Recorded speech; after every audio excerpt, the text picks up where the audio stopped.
السلام علیکم دوستوں، اکثر ہم سوچتے رہتے جب ہم اپنے جیب سے پیسہ نکالتے کسی ضرورت مند کو دیتے ہیں تو بظاہر تو ہمارا بینک بیلنس کم ہو جاتا ہے۔ پھر ایسا کیوں کہا جاتا ہے کہ صدقہ دینے سے مال کم نہیں ہوتا؟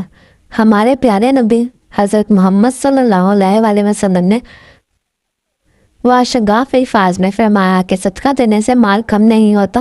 آخر اس کے پیچھے کیا حکمت ہے اور اللہ پاک صدقے کے بدلے ہمارے رزق کو کیسے بڑھاتا ہے؟ چلیے آج کے اس ویڈیو میں بہت آسان الفاظ میں سمجھتے ہیں۔ دنیا کا قانون کہتا ہے کہ 100 میں سے 20 روپے گئے تو 80 بچے، لیکن اللہ کا قانون برکت پر چلتا ہے۔ جب آپ اللہ کی راہ میں خرچ کرتے ہیں تو بظاہر رقم کم لگتی ہے، لیکن اللہ پاک آپ کے باقی بچے ہوئے مال میں اتنی برکت ڈال دیتا ہے کہ آپ کے تمام اخراجات آسانی سے پورے ہو جاتے ہیں۔ سب سے بڑی بات یہ ہے کہ جو پیسہ کسی بیماری، نقصان، موبائل چوری یا ایکسیڈنٹ میں ضائع ہونا ہوتا ہے، صدقہ اس مصیبت کو راستے میں ہی روک لیتا ہے۔ یوں آپ کا پیسہ ضائع ہونے سے بچ جاتا ہے۔ صدقہ دراصل کائنات کے مالک کے ساتھ ایک ایسا بزنس ہے جس میں نقصان کا کوئی چانس ہی نہیں ہے۔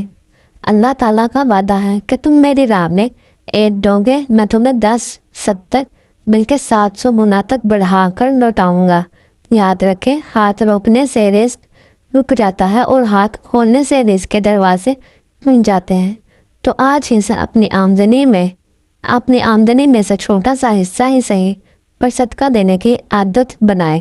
اگر ویڈیو اچھی لگی ہو تو اسے لائک کریں اور ہمارے چینل کو سبسکرائب ضرور کریں۔